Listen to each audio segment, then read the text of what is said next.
자,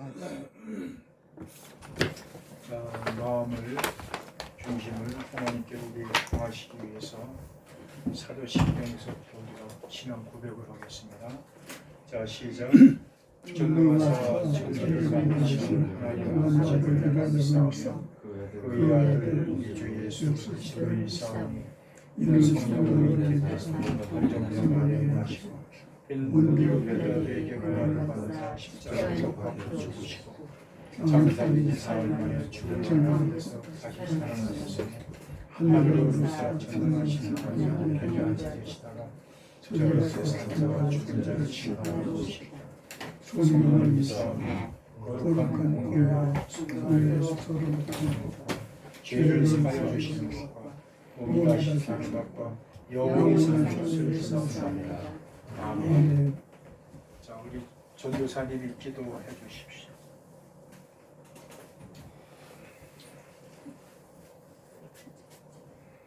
생사와 복을 우리에게 주시고 생명의 원천이 되신 하나님 아버지, 감사하고 감사합니다. 저희는 죽을 수밖에 없는 죄인이었으나 흑암의 세계에서 하나님 아들의 나라로 옮겨주신 이 은혜가 너무나 감사하여 평생을 감사하고 감사하여도 부족한 줄 압니다. 더욱이 더 사랑하여 주시는 것은 지금 이 온 세상이 어두에 잠겨 전부 하나님 잠이 들어 있을 뿐만 아니라 두려움과 공포 가운데서 어찌할 바를 모르고 있는 때에 주님 믿는 자들을 일깨워 주셔서 하나님을 향한 그 열정과 경외와 경배가 쉬지 않게 해주신 하나님께 감사드립니다. 곳곳에서 하나님 빼어내시는 하나님 백성이 모여서 예배하며 하나님 찬송할 때에 하늘에서 기뻐 받아주시고 하나님은 하나님의 자비와 긍휼을 베푸사 오늘도 하나님의 은혜의 강이 넘치는 귀하고 복된 주일이 되게 하옵소서. 저희들 적은 무리 한 교회가 되어서 이 합종 교회로 모여서 하나님을 배우고자 예배 드려오니 성령께서 이 시간 강같이 흘러주셔서 저희들을 마음 한 명 한 명에게 찾아와 주시고 저희들을 적시어 주셔서 온전히 하나님을 찬양하며 하나님의 은혜로 넘치는 귀하고 복된 하루 되게 하옵소서. 이 예배를 받아주실 줄로 믿사옵고 우리 하나님께서 이 예배 가운데서 임재하여 주셔서 전하는 자와 또 함께하는 모든 저희들에게 합당한 하나님의 귀한 생명과 빛의 말씀을 허락하여 주시옵소서. 감사하고 우리 주 예수 그리스도의 이름으로 기도드립니다. 아멘. 자, 성경 구절은요 마태복음 4장 17절에 우리가 한번 이 말씀을 잘 들어.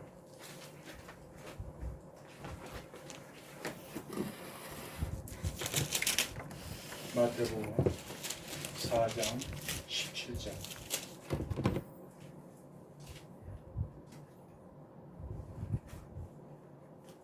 사장 17절 같이 공독하겠습니다. 자, 시작.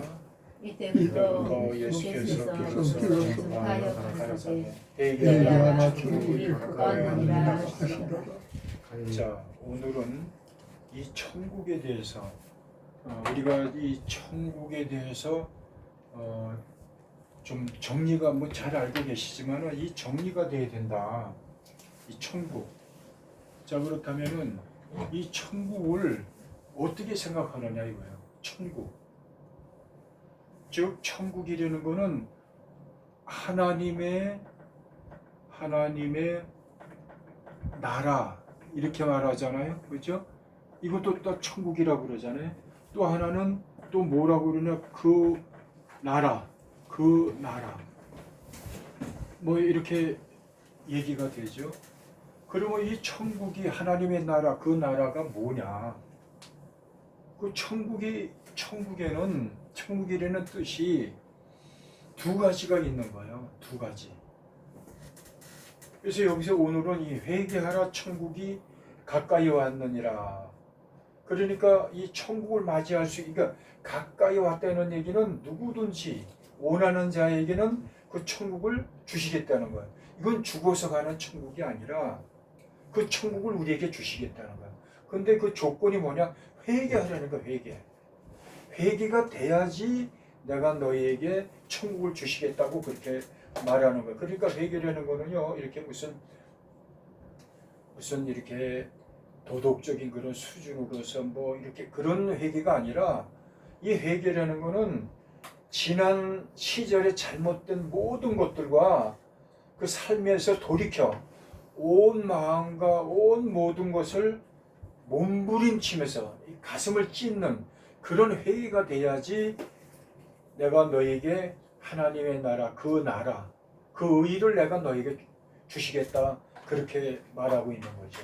그러니까 우리가 이게 나도 그런 거를 체험한 사람인데 회개라는 것도 그냥 뭐 죄가 있습니까? 우리가 이렇게 얘기하잖아요. 상대방한테 죄가 있습니까? 그랬을 때 상대방이 뭐 이렇게 하다가 무슨 죄가 있습니다. 이런 거 가지고 안 된다는 거예요.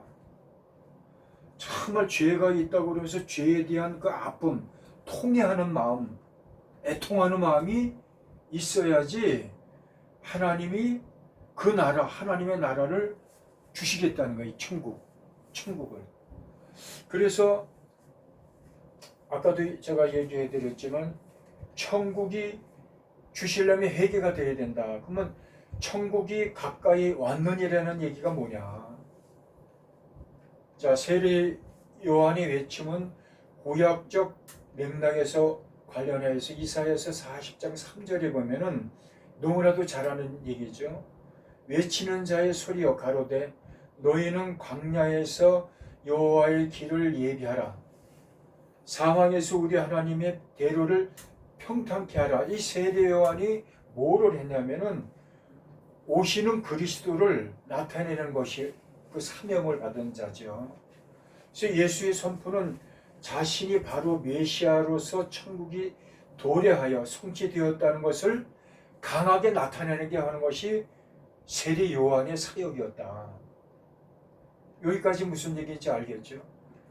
그래서 이 예수 그리스도가 이 땅에 오신 이유가 첫 번째는 죽어서 가는 천국이 아니라 이 땅에서 이 천국, 우리에게 오는 천국, 성령이 우리 안에 들어왔을 때 그 성령의 주관자이신 그 성령이 우리에게 오시는 거예요. 그걸 얘기하시는 거거든요. 그래서 마가복음 1장 15절에 보면은 가라사대 때가 찼고 하나님의 나라가 가까워 있으니 회개하고 복음을 믿으라 하시더라. 하나님의 나라가 천국이 성취되었다는 얘기를 말하고 있는 거죠. 그래서 마태복음 12장 28절에 보면은 자, 요 대목이 중요한 거예요. 자, 아까도 제가 얘기했지만은 성령이 회개했을 때 성령, 천국의 주체이신 그분이 우리에게 오시는 거잖아요. 그죠? 그래 안 그래요? 네. 그렇다면은 성령이 우리에게 임했냐 안 임했느냐 그게 주님이 우리에게 관건이신 거예요. 아까도 얘기했다시피 회개가 돼야 돼. 회개. 나는 주님이 내 안에 오셨을 때 얼마나 울었는지 막 통회하면서 그렇게 회개를 한 거예요. 회개를 했는데 그 회개가 마치고 나니까 주님이 나를 부르시더라고요. 여기 집중을 해. 예. 얼굴을 들라고 그러시더라고 그 주님이. 그래서 나는 정말 주님을 이렇게 대면할 수가 없어요. 왜? 내가 죄인이라는 걸 내가 그때 알기 시작했기 때문에. 교회에서 이 죄인이라는 거를 정말 이 죄인이라는 걸 가르쳐주지 못한 거예요. 그냥 도덕적인 그런 수준에서 죄라는 걸 가르쳐줬지 하나님 앞에서 내가 죄인이라는 걸 내가 몰랐던 거예요. 근데 그날 얼굴을 들려고 그러니까 그때 못 들겠더라고요. 그래서 내가 못 들겠습니다 그랬더니 예, 이제는 됐다. 얼굴을 들려고 그러시는 거예요. 그래서 얼굴을 탁 들었는데 바로 앞에 십자가가 있는데 거기 이렇게 딱 서 계시더라고. 근데 얼굴을 안 보여주셔. 온 몸은 하얀 빛나는 그런 옷을 입고 계셨는데 이제 됐다는 거예요. 그러면서 뭐라고 그러냐면 자, 이 대목인데 회개가 되니까 예, 네가 내 안에 거하라 그러시더라고. 난 주님 품 안에 들어오려는 거예요. 그 나는 못 들어갑니다. 이젠 됐다는 거야. 왜 됐다? 회개가 됐기 때문에. 깨끗한 그런 거룩한 심령이 됐기 때문에 주님 앞에 들어오라고 그러시는 거예요. 그래서 내가 잠시 주님 품에 들어간 거예요. 들어갔는데 또 보니까 또 내가 교회 그 땅바닥에 무릎을 꿇고 또 있는 거예요. 내가 또 하나인 내가 그걸 보는 순간에 얼마나 비참하고 그 모습이 너무너무 싫은 거예요. 예, 너랜다. 그리고 그분이 내 안에 계시고 주님 안에 내가 그때 그걸 체험한 거예요. 체험한 거예요. 그러면서 내가 그걸 영체라고 이제 내가 나중에 그걸 알았는데 내가 그 몸으로 내 육신의 몸으로 다시 들어온 거예요. 이런 체험을 했는데 그래서 하나님의 나라가 천국이 성취되었다는 건데 성령이 우리 안에 들어오셨을 때 그게 천국이라고 마가복음 12장 28절에 보면 뭐라고 그랬냐면 그러나 내가 하나님의 성령을 힘입어 귀신을 쫓아내는 것이면 하나님의 나라가 이미 너에게 임하였느니라. 하나님의 나라. 그래서 하나님의 그 성령을 힘입어 그 주권과 통치의 기념이신 하나님의 나라. 그분이 우리에게 오셨을 때 뭘 얘기를 하시냐면 주권. 내가 너에게 주인이다. 주권이라는 것을 확실히 해주시고 그분이 뭘 해주시냐면 나를 다스려 주시고 통치해 주시는 거. 나를 뭘 다스려 주시냐? 뭐를 통치해 주시느냐? 죄를 통치해 다스려 주시기 시작한 거야. 죄를. 야, 너 그거 죄다. 그래서 죄가 아주 그냥 그때서부터 죄가 미워지기 시작한 거야. 자, 그래서 그런 체험을 하면서 고린도 후서 1장 22절에 보면은 저가 또한 우리에게 인치시고 보증으로 성령을 우리 마음에 주셨느니라. 우리 마음에 들어오셨다는 것을 이런 대목이 많아요. 그게 천국이란 말이에요.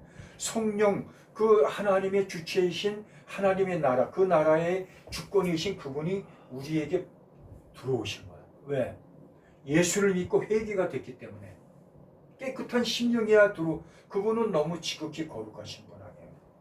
죄가 있어서는 절대로 우리에게 들어올 수가 없는 거예요. 그래서 그분이 그렇게 회개시키시는데 통곡을 하면서 울었어요. 내가 그렇게 울어본 건 처음 울어봤어요. 통곡을 하고 또 울어보고 또 그냥 막 그러면서 막 어느 때는 이 눈물이 너무 많이 쏟아져 갖고요. 이런 거로 닦았어요. 이렇게. 막 그냥 콧물 눈물 막 범벅이가 돼갖고 막 우는데 그걸 어디서 닦을 수가 없기 때문에 그냥 이 옷에다 막 닦은 거예요. 주체를 못하기 때문에. 그런 은혜를 받은 거예요. 그래서 그가 우리에게 들어오시고 내가 그 안에 들어가시고 그런 연합되는 것을. 그런데 문제는 뭐냐면 그거를 성경에서 읽어보면 그렇게 됐는데 내가 체험 가운데 그게 확증이 돼야 되잖아요. 그렇잖아요? 이게 확증이 안 되는 이유가 뭐냐면은 자, 길어. 주님이 내 안에 들어오신 것 같아요? 주님만 하시고 제가 뭐 그렇다고 아니다 얘기할 수 있나요? 그걸 증거하신다고 그랬잖아. 주님이 내 안에 오시는 걸 우리가 증거가 되는 거야. 그거를 모르면은 어떻게 보면 안 들어오셨다고 생각할 수도 있는 거지. 그러니까 이거 있잖아 오늘 굉장히 중요한 거예요. 제가 뭐 들어왔다 안 들어왔다 뭐 얘기해보면 무슨 소용이에요. 예수님 인정을 해야 되는 거예요. 그러니까 인정을 받으려면은 내가 얘기를 하잖아. 회개가 돼야 된다. 회개가 되면은 저절로 주님이 우리에게 오시는 거야. 우리 마음에. 그걸 보증해 주시는 거야. 회개가 되면은. 그래서 우리가 성령의 내주하심으로써 어떤 일이 벌어지느냐. 영생의 기쁨이 매일마다 충만한 그런 삶을 사는 거예요.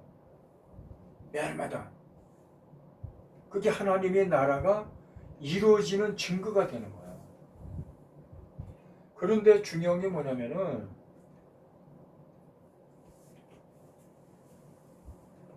자, 이 복음이라는 게 뭐냐면은 우리가 지금 복음을 전하는 거 아니에요. 그죠? 그럼 복음이 뭐냐? 하나님의 나라를 이 하나님의 나라를 전파하는 거예요. 근데 이 하나님의 나라가 진짜 내 안에 이게 확증이 돼야지 세상에 나가서 이 하나님의 내가 체험도 못한 하나님의 나라를 어떻게 전해요? 내가 내 마음에 하나님의 나라가 진짜 체험이 되는 사람들, 하나님이 나를 매일마다 통치해 주시고 죄와 싸워서 이기는 그런 삶을 살고 그런 삶을 사는 것, 이게 하나님의 나라. 이런 사람들이 죄를 싸워서 이게 죄가 미워지는 거예요. 죄의 꼴을 봐도 보기도 싫고 그런 자리에 가기도 싫은 거예요. 왜? 하나님의 나라가 우리에게 임하여 이루어지는 거기 때문에. 자, 그러면 사모님도 하나님의 나라가 우리 이루어졌잖아요. 그죠? 확증을 하시잖아. 응? 그죠? 그러면은 자, 여기서 이제 중요한 얘기를 하려고 그러는 건데, 우리 헌주 집사님은 어때요? 하나님의 나라가 확증이 안 왔어요. 응? 확증이 안 왔어요. 그러면 내가 이거 진짜 곤란한 거야. 저 지금 곤란 죽겠어요. 그거 곤란한 거야. 제가 좀. 나하고 지금 3년 반, 예. 3년 반인가. 근데 그렇게 장로님처럼 확실하게 어. 그런 적이 없잖아요. 저는 예수님을 그래도 틈틈이 하나님의 역사가 있었잖아. 그런 예 있었죠. 어? 예. 그런 거를 발전해 나가는 거야. 어? 우리 전도사님은 어떠세요? 저는 말씀이 있다고 분명히 했고 네. 저는 믿어요. 하나님 믿어요? 나라가 제 안에 계십니다. 자, 그런데 하나님의 나라가, 자, 하나님의 나라가 우리에게 임했다면은 이제 여기서 중요한 게 뭐냐면 그 하나님의 나라를 세상에 나가서 이걸 전파를 해야 되는데, 전파하는데 나도 처음에는 그랬지만은 정말 머뭇거릴 때가 있어요. 그런 적이 많았어. 그거 왜 그러냐? 분명히 내가 하나님의 나라가 주체이신 성령이 내 안에 계신다면은 하나님의 나라가 내가 자꾸 이루어져야지. 오늘 하나님의 나라가 이루어지면은 내일은 이거보다도 더 이루어져야 되는 거예요. 확증이 돼야 되는 거예요. 이게 자꾸 돼야지 어떤 일이 벌어지냐면은 장성한 분량에 이르는 보통 우리가 성화된다. 어? 이런 얘기를 성경에서 얘기하고 있잖아요. 그러면은 기로 집사나 우리 집사님이나 우리 전도사님이나 왜 그러면은 바깥에 나가서 내가 이게 잘 이게 주시를 한다고, 어? 주시하는데 내 마음속에 어느 때는 저렇게 하면 안 되는데 하는 내가 마음이 참 있어요.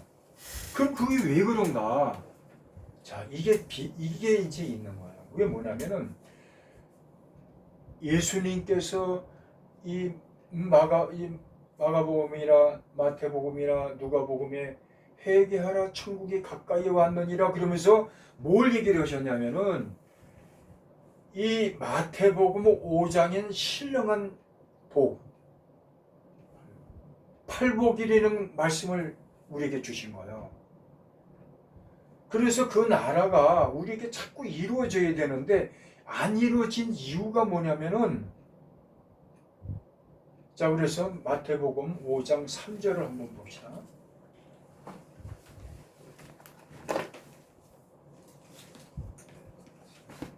자, 시작.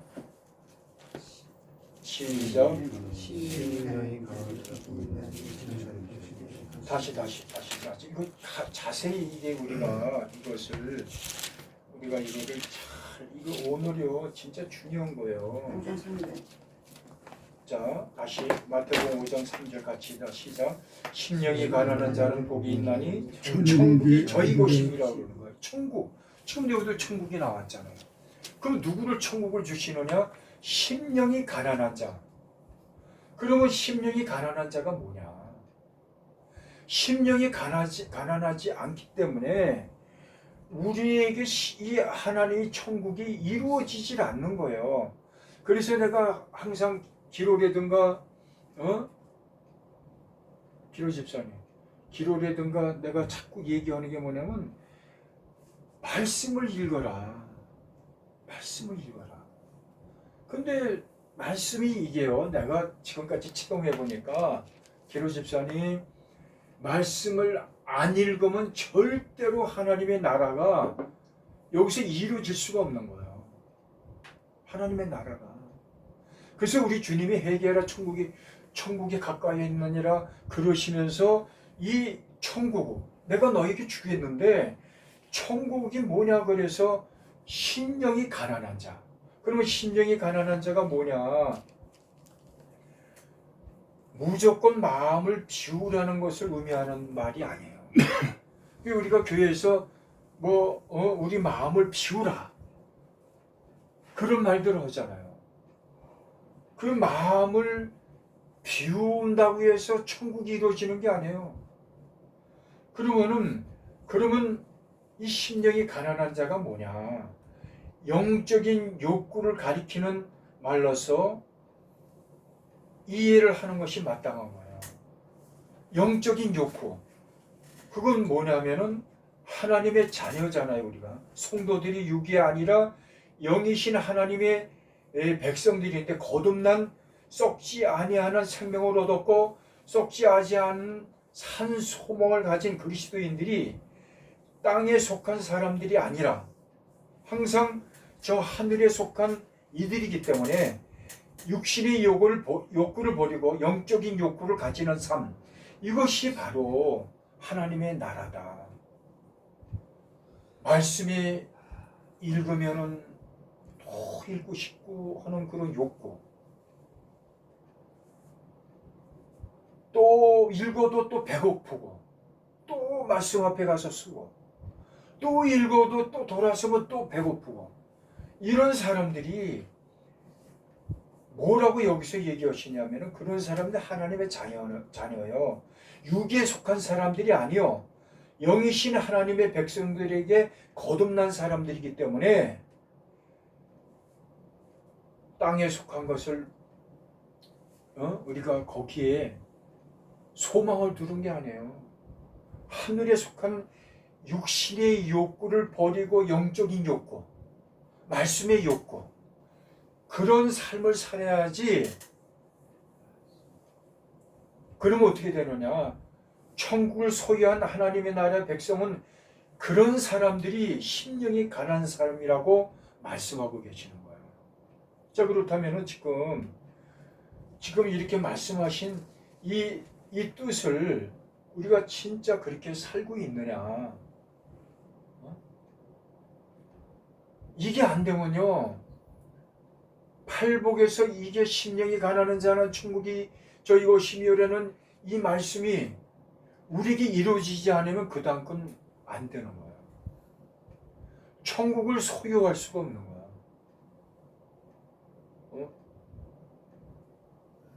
이거 굉장히 중요한 거예요. 내가 그동안 수없이 이제 이렇게도 얘기하고 저렇게도 얘기하고 하다가 며칠 전에 이거 안 되겠다, 이걸 갖다 정곡으로 얘기를 해야 되겠다, 정식으로 이 하나님의 말씀을 내가 전해야겠다. 그러면은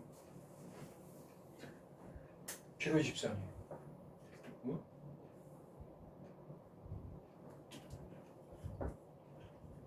어떻게 하면 좋겠어? 이거는요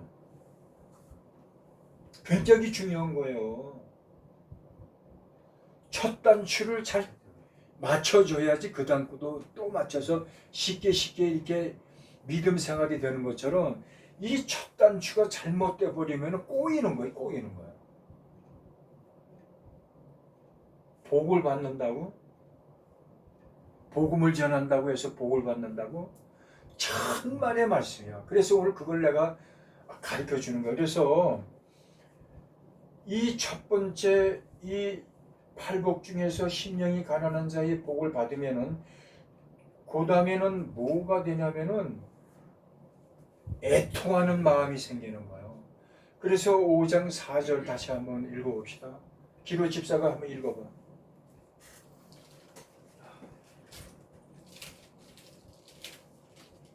5장 4절이요? 5장 4절.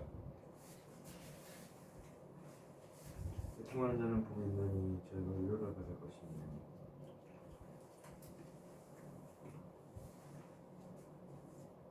첫 번째 이 복, 신령한 복, 영적인 욕구를 가지는 사람, 그런 사람이 하나님 백성인데, 그런 사람이 가난한 심령인데, 그러면 애통하는 자는 복이 있나니 저희가 위로를 받을 것이며, 애통한다는 게 뭐냐? 주님이 애통하는 것이 복이라고 말씀하신 그 중요한 그 이유가 있는데, 그건 뭐냐? 아까 얘기했잖아. 첫 번째 먼저 가난한 심령으로 주님의 자녀로서 마땅히 받아야 할 복을, 누려야 할 복을 알았는데, 그리고 나서 그걸 받아서 누르지 못하는 그런 안타까움과 애통하며 매달릴 때 주님이 약속하신 신령한 복과 기도 응답을 받게 하시는 거야. 그러니까 이 가난한 복을 먼저 받아야지 그 다음에 이 애통하는 법, 애통하는 그런 심령, 그게 되는 건데요. 그래서 이사야서 66장 2절에 보면은, 자, 내가 읽어드릴게요. 물은 마음이 가난하고 심령이 통회하며 나의 말을 인하여 떠는 자, 그 사람은 내가 그를 공고하려느니와. 그러면 애통하는 자에게 주시는 하나님의 복은 어떠한 것인가? 아까 얘기했죠. 가난한 심령으로 주님의 자녀로서 마땅히 받아야 할 그 복을 누려야 되는 것을 알면서도 그걸 받지 못하면서, 그걸 누리지 못하는 그 애통하는 마음, 그 애통하는 마음이 우리에게 있어야 되는 거예요. 그랬을 때 그런 애통하는 자에게 주시는 하나님 복이 무엇인가? 그건 뭐냐면은 저희가 위로를 받는다고 이렇게 말씀하신 거예요. 그래서 아까도 우리가 얘기했다시피 애통하는 자는 복이 있나니 저희가 이 위로라는 건 굉장히 중요한 거예요. 사람이라는 건 위로를 받아야 돼. 그래야지 서로 이게 자꾸 힘이 생기고 자꾸 이렇게 위로를 받아야지 내가 살아가는 그 힘이 거기서 오는 거 아니야. 근데 문제는 뭐냐면 사람에게 위로를 받으면 안 된다는 거야. 사람에게 위로 받는 건 다 허공에 치는 거예요. 전도서에도 그랬잖아요. 헛되고 헛되다. 사람에게 위로를 받는 건 다 헛되다고 말하는 거예요. 그러면은 저희가 위로를 받을 것이며라는 그 위로는, 받는 복은 무슨 위로인가? 그것은 바로 기로 집사님 조금만 있어. 조금 정신 차리고, 굉장히 중요한 거야. 그 위로가 뭐냐? 하나님의 위로. 하늘에서부터 내려오는 그 위로. 사람에게 받는 위로가 아닌 거야. 그러면은 하나님의 위로가 어떻게 임하는 건가? 그걸 알아야 될 거 아니야. 그죠? 그 하나님의 주시는 것만을 받아야지 하나님의 위로를 받을 수가 있는 거예요. 그 짬뽕이 되면 안 돼. 하나님의 위로를 받는다고 그러고 사람에게 위로를 받고 이런 거 다 이게 안 되고, 오로지 하나님께 위로서부터 받는 그 위로를 받아야지만 된다는 거예요. 그래서 사람이 구하는 자는 사람의 위로를 받고 뭘 받지도 못할 때가 있잖아요. 육신의 위로를 구하는 자는 육신의 위로를 받게 될 것이고 헛되고 허망한 위로를 구하는 사람은 모든 것이 헛된 위로를 받을 수밖에 없다. 그거는 지나가는 것이고 쓸데없는 것이다. 지금 그렇게 얘기하는 거예요. 그러나 인간이 하나님께 구하는 것은 하나님께로서 받을 때 진정한 위로의 거라는 것을 하나님이 주시는 것은 진짜잖아요. 그거는 흩어지지도 않는 것이 변하지도 않는 것이요. 그 위로를 받아야지 우리가 거기서 매일마다 새 힘이 거기서 하나님이 위로를 주시니까 거기서 새 힘을 받는 거 아니겠어요? 그래 안 해요? 자 여기까지 알겠어요? 자 그렇다면 자 마태복음 5장 5절에 한번 윤호수 우리 전도사님 한번 읽어보시면. 온유한 자는 복이 있나니 저희가 땅을 기업으로 받을 것이요. 자 여기는 온유한 자는 복이 있다고 그랬어요. 온유한 자는 복이 있다는 얘기는 온유와 반대되는 것은 사나운 것을 얘기하는 거 아니에요? 온유하다 하는 거가 사납다는 것은 이게 반대되는 거 아니겠어요? 그래서 신령한 복의 세 번째는 온유한 자에게 주시는 복이다 그렇게 말씀하고 계시는데 그건 다른 말로 얘기해서 온유한 자는 복이 있다는 얘기, 온유한 자는 복이 있다 그런 얘기 하시는 거죠. 그러면은 근데 많은 사람들이 여기에서 말하는 온유라는 뜻을 그냥 부드럽고 순하고 유순한 정도로만 생각하고 있는데 또 국어 사전을 또 이렇게 찾아보니까 마음씨가 따뜻하고 부드럽고 그렇게 풀이가 되어 있어요. 그러나 그냥 부드럽고 따뜻하고 유순한 자는 온유가 아니라는 거예요. 우리가 우리가 나가서 복음 전하다 이렇게 보면은 정말 말하는 것도 보면은 진짜 이렇게 보면은 우리가 가치관으로 볼 때 온유하다 아주 순수하고 부드럽고 이런 사람들이 얼마나 많아요. 근데 그게 온유하다는 게 아니에요. 그러면 주님의 말씀하신 온유함, 성경에서 말하고 있는 온유함이 진정한 뜻은 하나님 앞에서 온유함을 말하는데 사람 앞에 하고 우선 하나님 앞에 온유함이 하나님이 인정해 주셔야 되는 거예요. 그것은 곧 하나님의 말씀으로 길들여지는 것을 말하는데 그것을 온유하다라고 말하고 있는 것이에요. 그래서 아까도 얘기했다시피 반대의 말을 생각하게 보면 쉽게 말할 수가 있는데